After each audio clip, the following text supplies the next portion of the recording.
Let's start talking about color, and we're going to discuss color temperature, something I'm sure you may have heard of. We're also going to talk about color and emotion, something I'm sure you're not unfamiliar with. Colors can evoke very strong emotions, especially in images.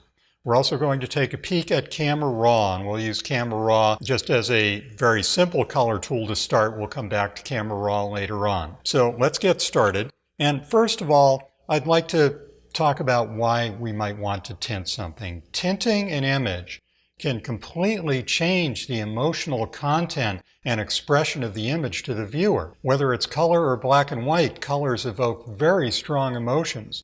So when you go to the movies and you see a movie that's very yellowy, warm color, and I'll talk more about that in a minute, that evokes a romantic mood or a romantic feeling, so that color might be used in a romance movie. Colors can have very strong impact on the viewer.